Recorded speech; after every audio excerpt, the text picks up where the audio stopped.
All right, part 3 of the eBay small block Chevy 350. Now, in the prior two videos, the first one we went over the engine block and the welding I did to it. And right now that block is at the machine shop and I'm getting the block decked to 9 inches like I described in that video. Then in video 2, we kind of went over the parts I had purchased already. And as of right now, I believe I have every part for this engine. I have a spreadsheet with all the information and the total cost of all the parts associated with this engine. Now, what I'm trying to do here is I've decided during that second video, I was kind of contemplating on replacing the camshaft I had with an actual eBay camshaft that was the cheapest. And I've gone ahead and done that. And the reason is because in my mind, I'm going to act like I bought a small block Chevy 350 from pan to carb, complete, just wore out or not running, and using eBay parts and only replacing the necessary parts, see how much it costs to build a small block Chevy 350 for a demolition derby engine. So, with that said, it brings us to these heads. These heads came with that block. Now, the guy said he never used these on that engine. He just had them. But since they came with the block when I purchased it, these are the heads I'm going to use. Now, these heads are 882 heads. They're not the most desirable heads because they're big open chambers and they are light smog era cylinder heads that are more crack prone. But these ones had no cracks in them, surprisingly, because there was some damage to the surface of the deck here from debris getting into that combustion chamber. But no cracks, and it's basically to the point to where I can assemble it. Now, I just kind of want to show you what the head started life out looking like, and it looked a lot like this one. This is another 882 head I had laying around, but it was basically more or less in the same condition. So it went from this to this. I took it, I cleaned it off, I media blasted it, gave it a 3-angle valve job, and I surfaced it on my cylinder head belt sander. And before you laugh, I'm trying to keep the cost of this engine down as much as possible. And so I'm going to give it a try. With the type of head gasket I'm going to use, I think I'll have no problems. I put a straight edge across the cylinder head every direction, and it is pretty darn flat. So originally, I was going to try and reuse the valves and the retainers and locks from the head when I disassembled it. But when I disassembled the head, I discovered that every one of the valve stems had a crack just above the locks.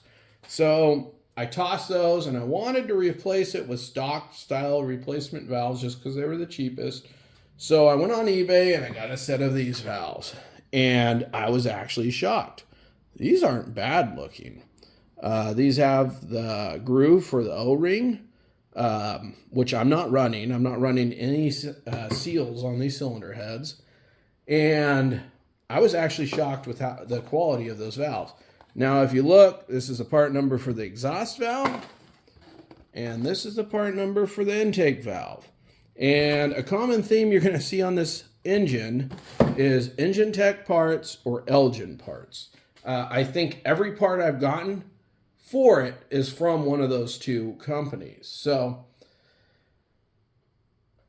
other than that, after I got these valves, I measured the valve spring height that I had on the cylinder head with these valves and using factory retainers, and it was too much, right? So I was originally going to just throw some Z28 springs on here and use the stock retainers and stock locks, but I'd have to put several shims under it, and I just didn't really want to do that. So I went online to eBay again, and I picked up this valve spring package here.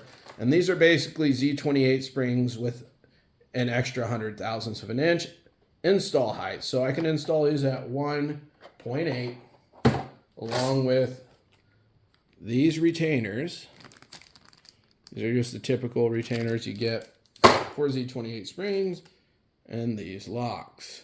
And with that, the install height ends up at 1.750 on these, which for what I'm doing is going to work out perfect. The camshaft I have is a 450 lift cam, and it basically puts us perfect on this. So, not sure if I covered everything about, oh yeah, so the cylinder head, 3-angle valve job, surfaced this with my cylinder head belt sander. I just got it up and running. Yeah. And then another thing I did is I pulled all the press-in studs out and I drilled and tapped them for screw-in studs. And I ended up, when I was pulling them out, I had one of them, a little chip come off. So what I did is I faced all these the same. I didn't cut them down for guide plates, but I did face them just to get rid of any potential cracking there. And as you can see, they've been media blasted. Another thing I had to do is I had a lot of bolt holes on the 2 sets of heads that were stripped out. I ended up putting time certs in these ones, but this head's pretty much to the point that I can clean it and paint it Chevy orange. This engine is going to be Chevy orange with black oil pan, timing cover, valve covers. I've never painted an engine Chevy orange. This will be the first one. I've built a lot of Chevys, and they almost always end up like this one over here. Just kind of a black color of some sort, or a gray or whatnot. So this is just a quick little update video. I know it's been a while since I've posted, but this is where we're at. Expect to see more videos basically every week now. I have all the parts just waiting on the block.